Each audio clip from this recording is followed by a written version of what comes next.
It's 8 p.m. in Japan. Welcome to Newsroom Tokyo. I'm Hideki Nakayama. I'm Maki Shibuya. Here are the headlines. Accusations swirl after a series of attacks against oil facilities in Saudi Arabia, with Washington pointing the finger at Tehran. Crude oil prices spike around the globe as Saudi Arabia's daily output is cut in half. The leaders of Russia, Turkey, and Iran reached an agreement on a committee tasked with rewriting the constitution of Syria. UN investigators say 600,000 or so Rohingya in Myanmar continue to face persecution and live under the threat of genocide. Today's feature takes us to Malaysia. The Southeast Asian country is being buried in plastic waste ever since China banned import waste in 2017, leading to health and environmental concerns. We begin in the Middle East, which is still reeling from the attacks on 2 oil facilities in Saudi Arabia over the weekend.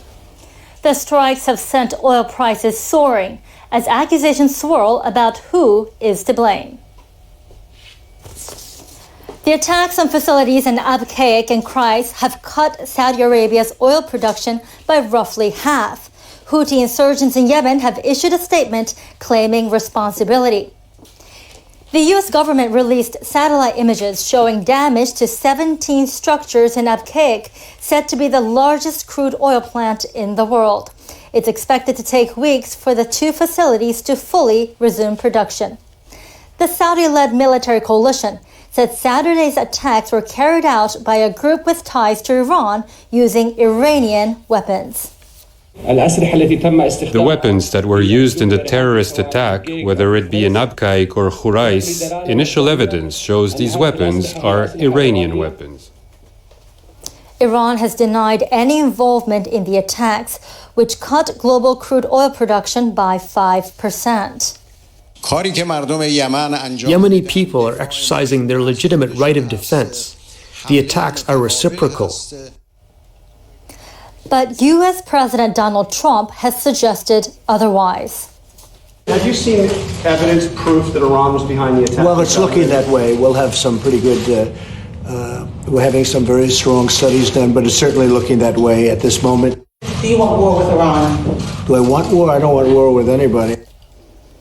Trump added the U.S. is considering various possible responses, but didn't elaborate. He also said Secretary of State Mike Pompeo will be traveling to Saudi Arabia at an undisclosed date. Japan's top government spokesperson says the country is keeping a close watch on how the attack could affect oil supplies. Japan will coordinate with relevant countries and organizations to prevent a negative impact on people's lives. Suga says the government won't speculate about who may have been behind the attack, but is collecting and analyzing information. Prime Minister Shinzo Abe is scheduled to talk with Iranian President Hassan Rouhani in New York later this month. Earlier, we spoke with Koichiro Tanaka, an expert on Middle Eastern affairs, to get some insight into the attacks. I'm seeing by the satellite imagery that these attacks were quite sophisticated and precise, and that means that this is not kind of a terrorist attacks like just the one that the Japanese foreign minister stated earlier on Saturday or Sunday. So I believe it's sort of a military state involvement I see here on this attack, and maybe I believe that highly if it's going to be the Houthis who have claimed responsibility, that the equipment at least have been provided or designed by Iran. And I won't rule that out. And it's a high probability that the United States and also the Saudis is going to retaliate on this. Just like the ones that happened earlier in May this year when the East-West pipeline was damaged by the drone attacks, as the Houthis have claimed even then, back then, I believe the drones or the cruise missiles had been launched somewhere inside Saudi Arabia soil. So I believe that there had been some sort of a local support, also local intel, and also a coordination on the ground. The Saudis are going to ask and request the United States to retaliate on their behalf, and also the Saudis are likely to have some sort of a coordinated, logistical support on the ground. The United States, just like in the attacks against Syria, it's likely that they could use drones, either drones or cruise missiles against Iranian military facilities and possibly against oil facilities as well. So it's going to happen. It's going to be really messy, and it's likely. My guess is that if it's going to ever happen, it's likely to happen in the coming days. Okay, so there's a lot of political events that is going to happen this week and next week. So if the United States are going to act, they're going to act now. Now, Yuko Fukushima has more on how the attacks in Saudi Arabia are affecting the business world.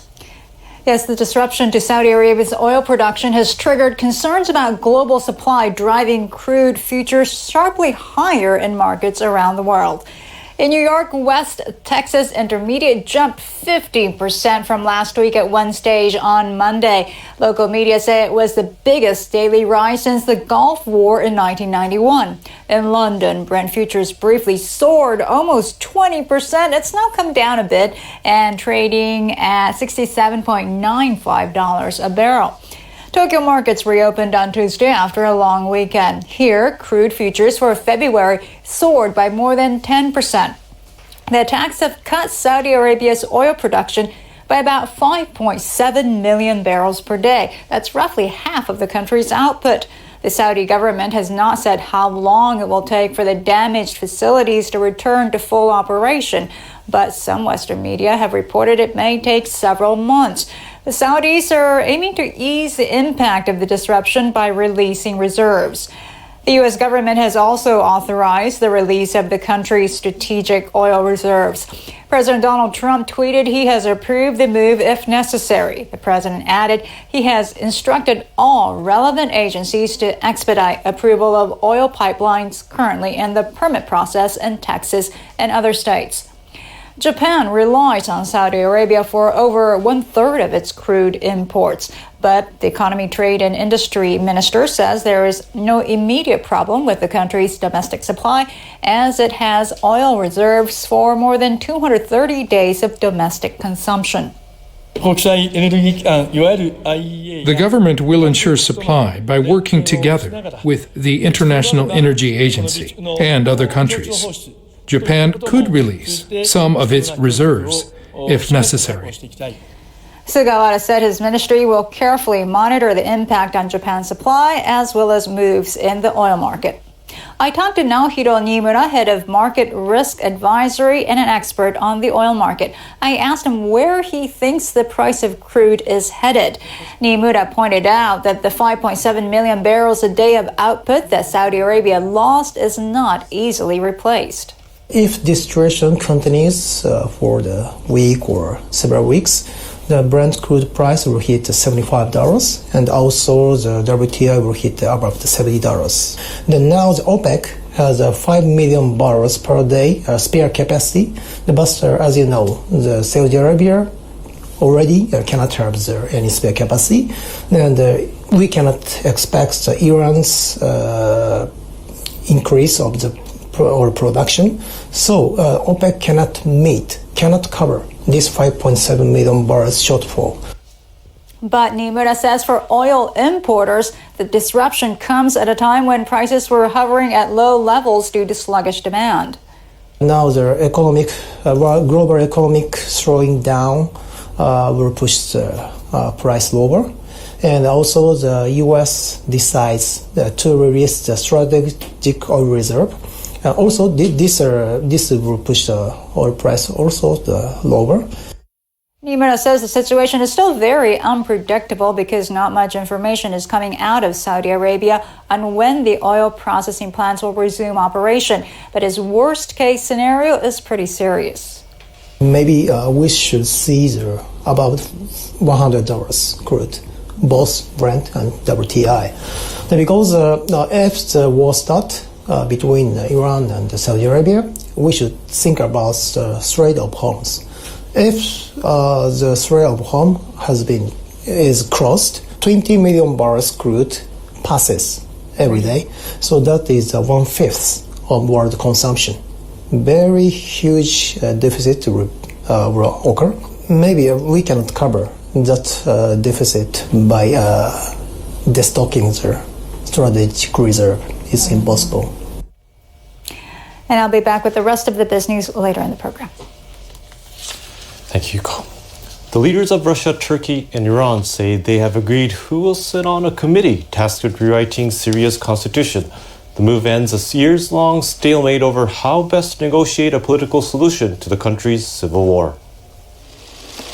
Presidents Vladimir Putin of Russia, Recep Tayyip Erdogan of Turkey, and Hassan Rouhani of Iran met in the Turkish capital of Ankara on Monday. All three countries are allied with forces involved in the Syrian conflict. Russia and Iran back Syrian President Bashar al-Assad, while Turkey supports anti-government rebels. The leaders issued a joint declaration saying the civil war can only be ended through a political process that involves the Syrian people themselves. The UN Security Council adopted a resolution 4 years ago calling on the warring sides to form a constitutional committee to be followed by democratic elections. But the process hit a brick wall over disagreements about who should get to take part. At a news conference, Putin said it was important to create an environment in which the committee could succeed. The people involved in this process, meaning Syrian people who are members of the Constitutional Committee, should not be bound by foreign pressure. The comment could be seen as a veiled warning to the United States not to interfere in the peace process. Voters in Israel are heading to the polls for the second time this year. The result will determine whether Prime Minister Benjamin Netanyahu can extend his 10-year run in office. Voting started on Tuesday morning. It comes just 5 months after the previous general election in April. Netanyahu's right-wing Likud party and its allies claimed victory then. But after failing to form a coalition government, the Prime Minister called a snap election instead. Likud has been campaigning on its tough security policies and its success in getting the U.S. Embassy relocated to Jerusalem. But Netanyahu has come under fire from opposition parties over his alleged involvement in a corruption scandal. Netanyahu has taken a hard line against Iran and Palestine for over 10 years. In a bid to expand his support base, he recently announced plans to annex more than 30% of the occupied West Bank immediately after the election. But that may not be enough to win the vote. The latest polls show Likud and its main rival, the centrist Blue and White Party, running neck and neck. The heat remains firmly on South Korea's new justice minister over a series of scandals involving him and his family. Prosecutors have now reportedly questioned Cho-guk's daughter, alleged to have unfairly secured a place in a top university. I apologize to the South Korean people and party leaders for causing trouble. I will carry out my duties in a humble manner. On Monday, prosecutors also arrested one of Cho's relatives on suspicion of dubious investment practices. The man is believed to be a key figure in a company that manages the finances of the minister's wife. The opposition bloc is stepping up its offensive. The floor leader of the largest opposition Liberty Korea party refused to meet Cho when he recently paid her a visit. There's growing speculation prosecutors will soon focus their attentions on his wife.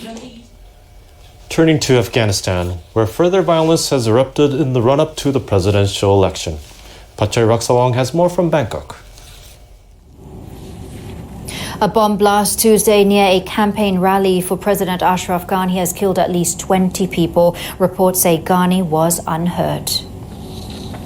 More than 20 were injured at the rally in Taiwan province. Women and children are reportedly among the casualties. The Taliban militant group has claimed responsibility. Officials say Ghani was scheduled to address the gathering. He's running for a second term in the September 28 election. The Taliban have also claimed responsibility for a separate bomb explosion near the U.S. Embassy in Kabul. Several people are reportedly dead. It's feared that security will further deteriorate as the election approaches. The militant group has warned it will target polling stations and rallies.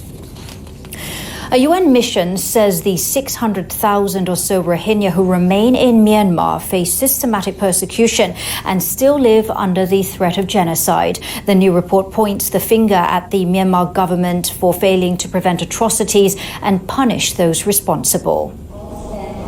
The UN Independent International Fact-Finding Mission on Myanmar released the 200-page report on Monday. It said Myanmar's military is torturing suspected Rohingya insurgents. The expert panel added that sexual violence by personnel remains a prominent feature of the conflict and repeated its call for military officials to face international trial.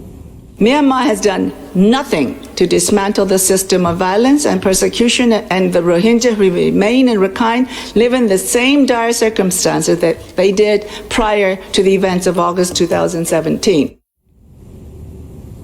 Myanmar launched a military crackdown on the Muslim ethnic minority 2 years ago. The UN has accused its military of carrying out the operation with genocidal intent. Myanmar denies that allegation. The latest findings underscore the difficulty that hundreds of thousands of Rohingya refugees in neighboring Bangladesh face in returning to Myanmar. But life in the refugee camps poses its own risks. NHK World's Yuzo Ota reports. The camps are overcrowded and suffer shortages of drinking water and toilets. The poor sanitation has been made worse by heavy rains. Residents are constantly getting sick. This woman lost her 5-year-old son when heavy rains caused landslides in July. Losing my child was more painful than the persecution I faced in Myanmar. I can't contain my feelings, and I want to burst into tears. Another danger of life in the camps is human trafficking. This woman almost became a victim in May. Since the residents are prohibited from working in the camps, they are approached by brokers who tell them they can make money if they go to another country. The woman, who is 18, was invited to go to Malaysia. When she went to the coast to get a boat, she was attacked and nearly taken by a militant group. There were about 30 other girls like me. I was okay, but I heard that many of the others were beaten and raped. The UN Agency on Migrants is warning female refugees of the dangers they face. If they experience sexual exploitation, then when they return, they can often face discrimination within their own communities after falling victim, which is a doubly sort of sad situation for them. Despite the risks of life at the camps, many Rohingya refuse to return to Myanmar, afraid they will be targeted again. 30-year-old Nur Bahar's village was burned down by security forces. Her mother and other members of her family were murdered. We would certainly be mutilated and killed if we return. I can't return when the Myanmar government doesn't guarantee us the same rights as other people. I will live in Bangladesh, even if it means I have to eat dirt to survive.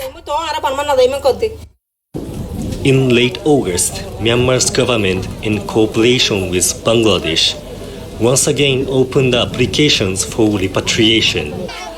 But so far, no refugees have applied. Yuzo Ota, NHK World, Cox's Bazar. Hong Kong's leader has announced that her government will begin holding dialogue sessions with the community next week. Carrie Lam is under pressure from Beijing to blunt public anger that is fueling protests in the city. This is an open dialogue platform which we will invite people from all walks of life to come to express their views to us. This is because of our conviction that communication is far better than confrontation. She condemned the violence of some protesters, saying it will further divide society. The protests were triggered 100 days ago by a proposed extradition bill that would have allowed suspects to be sent to mainland China for trial. The government says it will scrap the bill, but protesters are now pushing for greater freedom and democracy. On Sunday, some protesters damaged subway stations and hurled firebombs at government buildings. Some also clashed with fellow residents opposed to the rallies. And that is going to wrap up our bulletin. I'm Pachuri Raksawong in Bangkok. Plastic waste is now a major global issue. What is tossed in the trash cans of developed countries ends up mostly in Southeast Asia. In recent years, Malaysia has become the top destination for the unwanted waste, despite government regulations to limit its imports. Penang is one of Malaysia's largest ports. Container after container of plastic waste arrives from overseas. This one, from Canada, is supposed to hold plastic that's washed and ready for recycling. But this picture tells a different story. The unwashed plastic has been exported illegally. While hard to trace, the government assumes most of it comes from industrialized countries. There's been a surge in the number of containers filled with plastic waste piled up at Penang Port ever since China banned its imports in late 2017. Now, most of the world's waste ends up in Southeast Asia. Sources say many Chinese recycling companies have simply shifted their operations to Malaysia. Jinjerome, a Kuala Lumpur suburb, has become synonymous with plastic waste. Illegal traders have created a landfill that extends several meters underground. Local environmental activist Tan Chin Hin discovered what the illegal traders were up to and alerted local authorities. Tan takes our team to another suspicious factory. The government shut it down for illegally importing plastic waste and operating without a license. Though sealed 10 months ago, the factory still seems to be accepting deliveries. Outside, we found the remains of burned plastics scattered all over.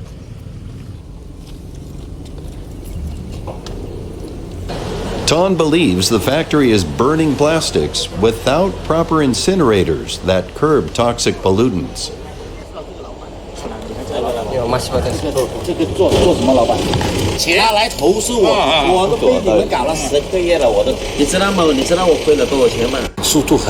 The government is extremely slow in enforcing regulations. Some government officials say that's because recycling is such a big industry, but we are dealing with a serious health threat. The problem is affecting many areas of Malaysia. We visit the northern state of Kedah. This river flows along a golf course. Its waters turned black and muddy several months ago and started to emit a noxious odor.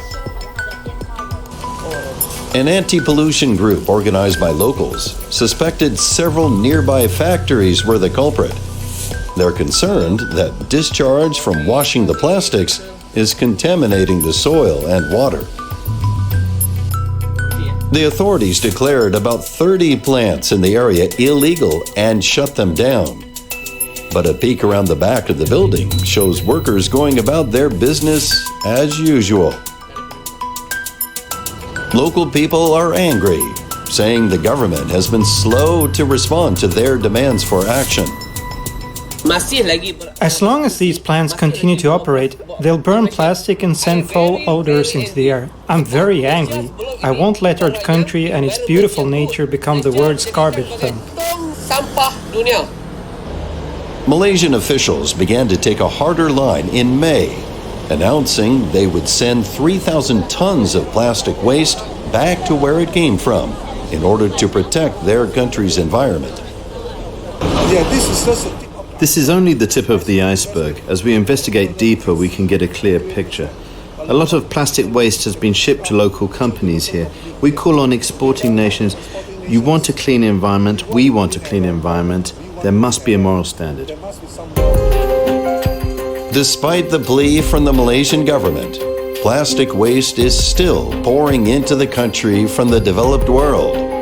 And of course, it's the people here who are left to suffer.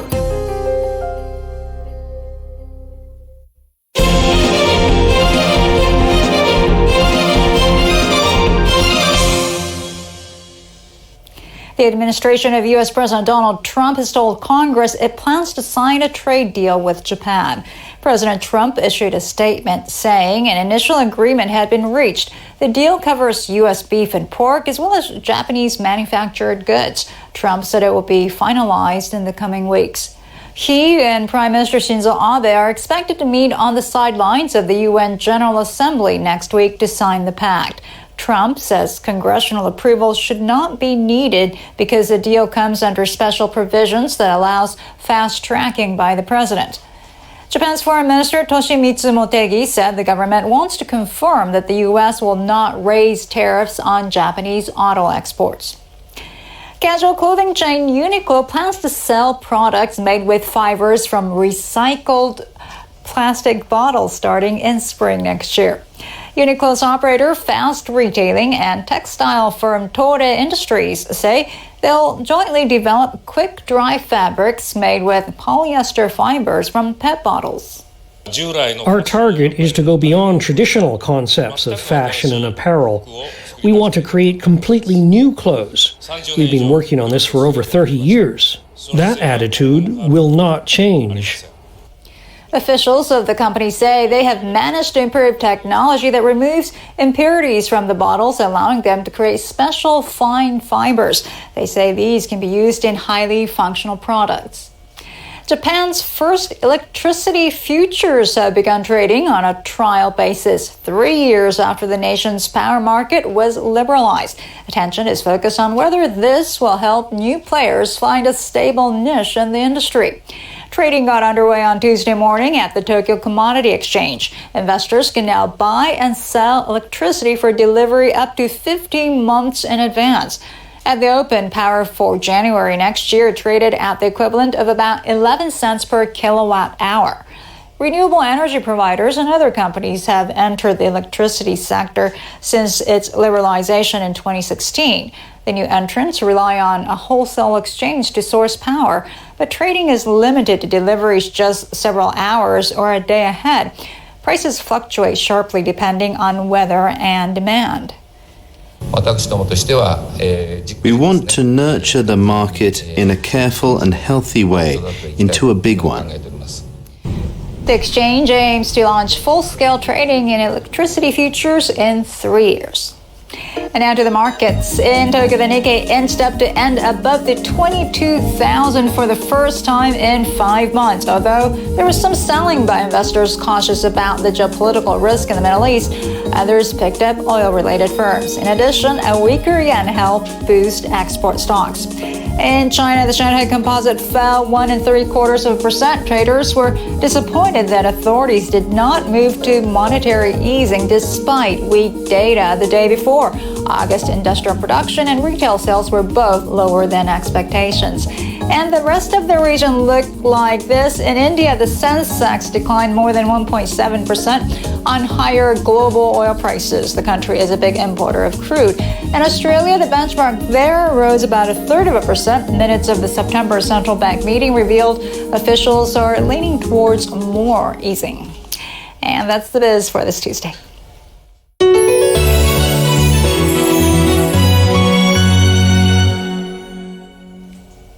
More than a week after Typhoon Bonsai hit the Tokyo area, tens of thousands of households in Chiba Prefecture are still without power. Tokyo Electric Power Company says more than 60,000 households have no electricity. The company says it will take until September 27th to get all the lights back on. Officials warn that damaged electric wires could cause fires to break out when power is restored.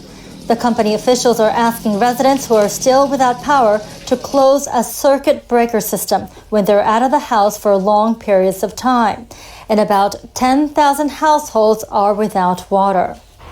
In Kamogawa City, all elementary and junior high schools have resumed classes, but life is far from back to normal for many.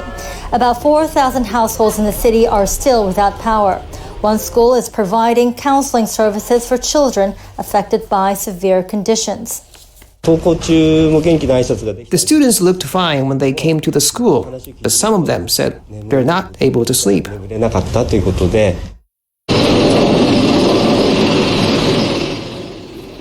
And near Narita Airport, residents are suffering from loud noises caused by planes flying overhead. That's because they've had to open their windows at night to stay cool due to the power outages affecting the air conditioning. It's terrible in the night. I want the power to be restored as soon as possible. Officials are still in the process of tallying overall damages from the typhoon. They say about 4,000 houses were damaged so far, but that number could rise. More than a dozen municipalities have not reported numbers yet. Denuclearization talks between the United States and North Korea are at a standstill, but the U.S. has reacted positively to a statement from Pyongyang indicating they could soon be back on track. An official with the U.S. State Department said it welcomes Pyongyang's willingness to restart dialogue. That was in response to an announcement from North Korea's foreign ministry saying working-level talks will likely resume in the coming weeks. The U.S. official said Washington is ready to hold talks at a mutually agreed time and place. There is speculation that delegates of the two countries could meet on the sidelines of the UN General Assembly later this month. The Solomon Islands has joined a growing list of countries that have opted to establish diplomatic ties with China at the expense of Taiwan. The decision comes amid a Beijing campaign to isolate Taipei on the international stage. Taiwanese Foreign Minister Joseph Wu announced the Pacific nation's decision on Monday, saying it was the direct result of what he called China's dollar diplomacy. The Solomon Islands established diplomatic ties with Taiwan in 1983, but an increasing number of people in the country have been voicing a preference for China, given its overwhelming economic superiority. Monday's decision came after a months-long review in which the government weighed the benefits of continued ties with Taipei. Beijing has been trying to convince countries to switch sides as a way to pressure Taiwanese President Tsai Ing-wen. China accuses Tsai of seeking independence from the mainland. The Solomon Islands is the sixth country to side with Beijing since Tsai took office. Taiwan now has formal relations with a record low 16 countries. Young people in East China are lining up at an unusual attraction dedicated to failed relationships.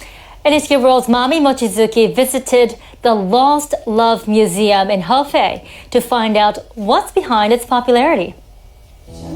A watch, a handmade scarf, a ring, train and flight tickets that bridged long-distance relationships, a wedding dress just days away from gracing the aisle, and even a marriage certificate. They are all artifacts of failed relationships.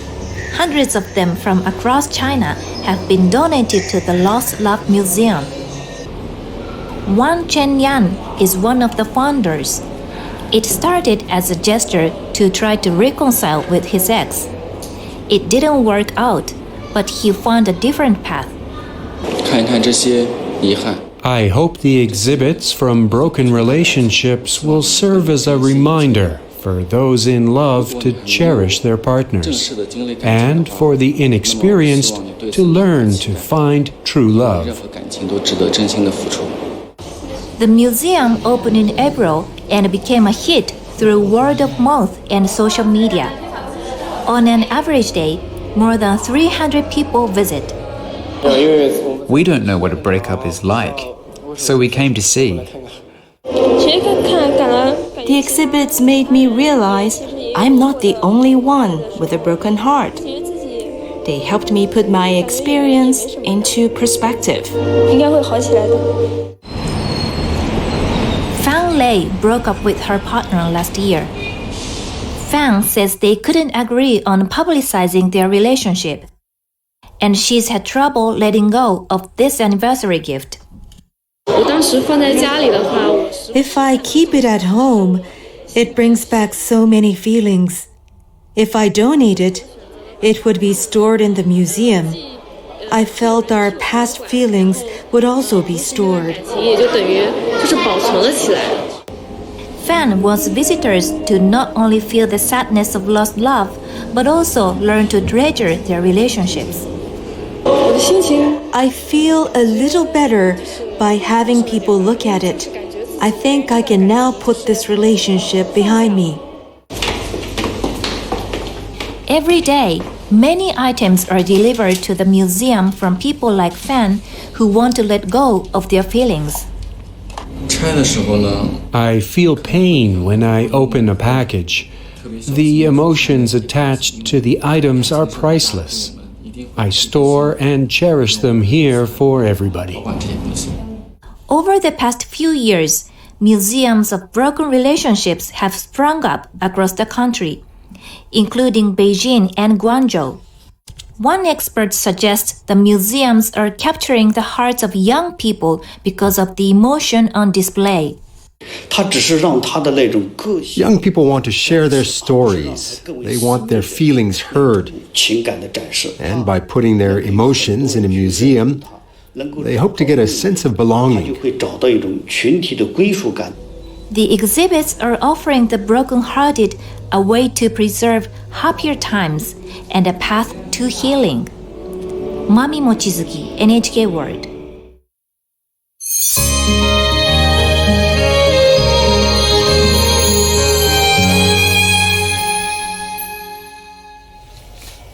It's time for world weather with our meteorologist, Sayaka Mori. Hello, Sayaka. Hello. So what month are we in again? Because today was like a hot summer day. I can't believe it's September. Right. Yeah, it was more like August today, but tomorrow is going to be more like October.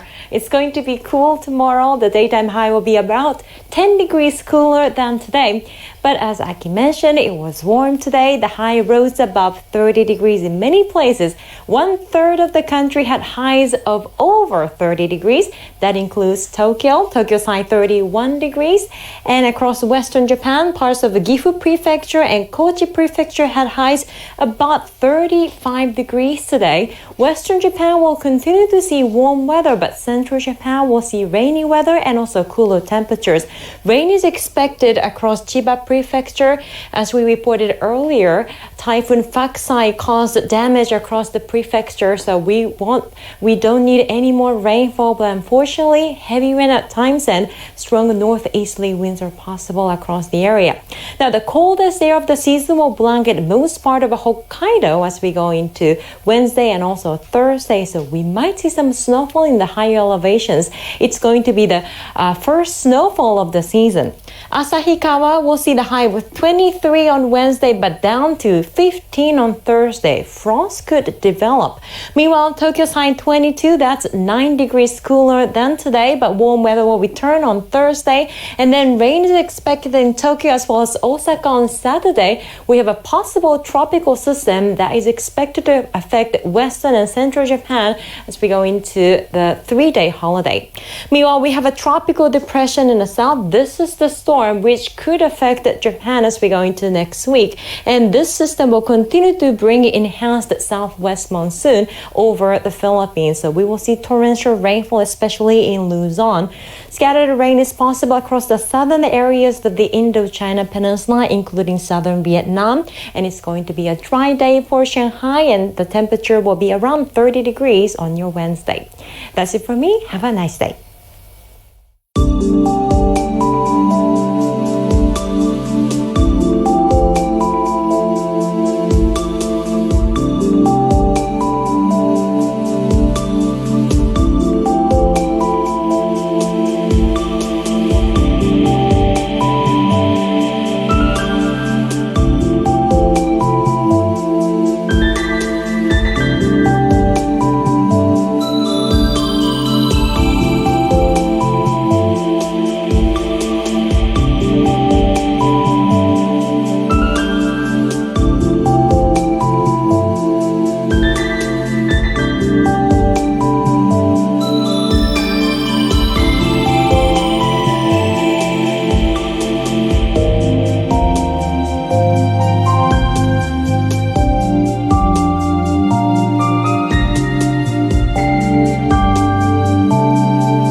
you missed any of our stories, you can catch this program on our website.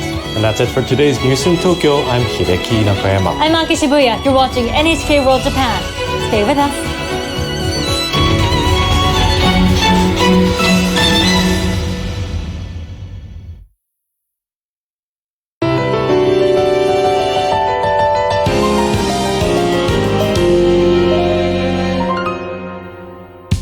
Welcome to Direct Talk, interviews with leaders, visionaries, and pioneers who are shaping Asia and the rest of the world. Our guest today is Bonsai master Masashi Hirao. He carries out live performances set to music with the aim of spreading the charm and wonder of bonsai throughout Japan and the world. Bonsai is a Japanese tradition and art form where ornamental trees and shrubs are grown and pruned in pots. They're meant to represent a microcosm of the natural world. Hirao's performances have breathed new life into the industry. How does he approach his art? We take a close look at what goes into his bonsai performances. I hope to show people how cool bonsai is.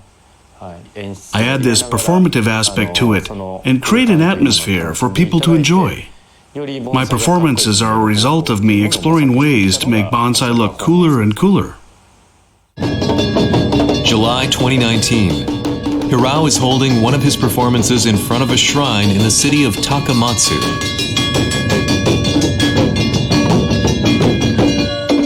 In front of a crowd of about 100, he gets to work on his piece, all the while accompanied by music.